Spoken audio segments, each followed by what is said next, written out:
Guys, so may turnover tayo ngayong araw na to. This is the first time na what happened no, to me sa Vialan. Turnover ng kliyente ko. Ngayon yung turnover niya. Tapos, diretso na din. Nandito na yung truck ng IKEA. So, diretso dala ng mga furnitures niya. So, I'm so excited na makita nung mga laman ng furnitures na dala ni Ma'am Nessie. Ma'am Nessie, congratulations. Nag-avail siya sa atin ng mga duplex unit or mansion duplex natin dito sa Sentro. And then after how many months, turnover na yung bahay niya. So tara, samahan niyo na ako sa turnover ng kliyente ko. And by the way, this is your Tito Del. Ang tatawagan mo bago bumili ng bahay.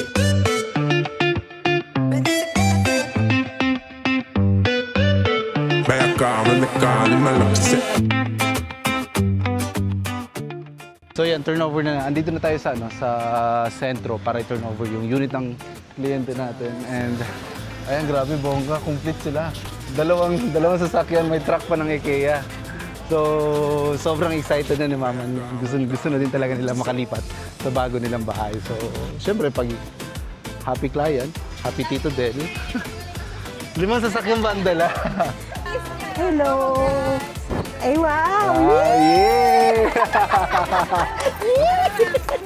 Kayo mag-isa, Mami, mga kids nyo? Wala, bukas sila. Bukas sila. Ito mga supporter ko yan lahat. Mga number 1 supporter. Ay, wow. Congratulations. Yay! Yeah! May After naman, pwede mo na ipapasok lahat. sige. Magkakaroon lang muna ng discussion sa mga ano po. Dito tayo, ma'am, start tayo. Meron dito isang naka-AC yung padalawa. For master's bedroom lang siya. May breaker na sarili yung sa AC. Yes po, lahat. For masters lang yan, ma'am. So if Okay. ever mag-aircon kasi kayo dito sa two other bedrooms, may provisions na po siya dito sa baba. Ibig sabihin may wirings na siya, ma'am. Papakabitan mo na lang siya ng breaker. Okay. Ano? Ayan. Dito, ma'am, tayo. Oh, kasi nandiyan din yung aircon. Ito. May tubig na. Ayan. So, hindi na tayo. If Pag- ever ito, pag ma'am, may pwede mo siyang ipapasok. pabigas ng Oo. kasama, pag Sa nag-turnover. kitchen mo. Pero, Ganun ka bongga sa Vialan, Ah. bigas, Eh, honey, paano yung ano? mantika, ay, asin, diba? Ah. Saka yung plato. Pero, bawal siya tanggal. Ah. Ganun din, ma'am, same with Yung plato, porcelana. Ah. Mayaman. Design, open na siya. So, yun, May tubig na. Ay, may bidet na? Wala. Wala po. Wala pa pong bidet. Kung one-way supply house lang to, ma'am. So, kung magbibili kayo, ipapatuloy mo ba siya? Kailangan natin bumili ng separate valve para, Para dun sa sa bidet. pang-bidet. Ayan. Pwede naman may flash natin, then may outlet na dito kayo for heater. May ano naman ito man nakared. Nag-apply tayo ng temporary mo naman, di ba? Oo. Yan, may sir heater. Doon sa taas. Dito, ma'am, sabi na siya, ayun yung ilo-let lock sa Okay. Walang bidet, alam niyo na gagawin niyo. Tissue muna. Ito yung best na slot na kinuha natin sa mga Di walang ba, ma? obstruction. Walang ano. Kitang-kita ang bundok. Kaya sabi pinilit talaga pinatawag na nilaban ko natin kayo. na ano, maganda yung slot. Okay. 5 months. Ito din na. Turnover, Pero kung yung marami bahay, kayo, research kasi mo. yung iba, pwede nyo kasi November, October. Oo. Pwede nyo matanggal kasi hindi naman siya. Ito, ma'am. Pa-check na charge, di ba, Marlo? Okay. Wala ding bidet dyan. Wala ka Sila pa rin. kasama. Bibili kayo ng bidet. Gagawin niyo yung bidet ko today, ah. Mga kailangan i-check. Pang height natin. Oo, so sinukat namin to sa amin eh. Nung nagpunta kami. Bawal malaki dito. Excuse me, check ko lang muna. Ma'am, check ko lang ito ha. Masasarap. Check natin ma'am yung sa baba. Sorry, sir. Sige. Uy, tingnan nyo na yung gagawin nyo dyan. Alam nyo na. Pinaka-favorite part ko dito, syempre, CR. Bumbuka muna. Okay. Yung sa awning ng CR, hindi ulit nag-aabot. So, pasuyo natin sa...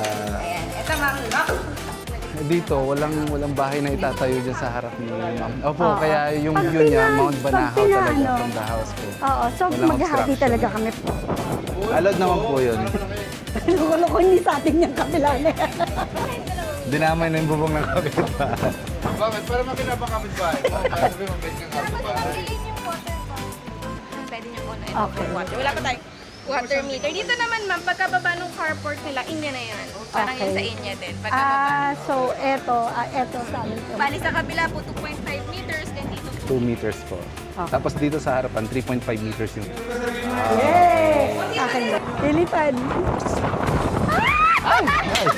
Kasi yung hangin. Ala, nalak tayo. 1, 2, 3... Ilang months bago na turnover yung bahay niyo? We started September, no? Yeah, September, October, November, December, January, February, 5 months. Yeah. 5 months lang. And kumusta yung naging proseso nyo sa pag-avail ng property sa Ovialan from the time na nag-reserve kayo hanggang sa ngayon na na-turnover kayo? It was very seamless. Tapos, nasiset yung expectations every step of the way. Very helpful yung mga staff from the agent hanggang dun sa mga sa sales office. Dali lang nila kausap. Yun. So, wala kami naging problema at all. Even sa bank financing, very, very accommodating tsaka helpful talaga yung nagpa-process ng documents. So, we didn't have any concern talaga. Yeah. Okay, and may time ba na, no? May time ba na you almost give up the process natin? Nagkaroon ba ng problema in the middle transactions? No, not at all. Although yung una kasi, nagkaroon kami ng confusion whether kakayaning umabot kasi very late na kami for the supposed fourth quarter turnover. It was supposed to be December. Tapos late na kami September pa lang. Parang hindi na talaga kakayanin. Tapos, all of a sudden, naayos na pala lahat sa bank nung nag-apply pa lang kami, nung nag-signing pa lang kami ng anong tawag doon, ng contract, whatever, basta sa sales. Tapos makakaabot nga daw. So talagang nataranta kaming lahat. Pero this is an answered prayer kasi talagang we prayed for the unit, we prayed for everything. So God is good. Thank you. And for the last question siguro, ma'am, anong ina-expect mo ngayon na titira ka na in a Ovialan community, especially you're moving from Metro Manila going to South. So what are your expectation or exciting moments na inaasahan dito sa Ovialan? I'm expecting a regular relaxing weekend kasi talagang we're looking forward to spending weekends ng probinsya feels pero hindi naman sobrang probinsya. So malapit lang din sa Manila and kita mo naman sarap ng hangin tapos yung pinag-pray natin na sunrise unit talaga dapat sa paghapon hayahay na kami. So yan, so excited kami to stay here during weekends. Ayan, so thank you so much and congratulations ulit kay Ma'am Nessie. Bye-bye po.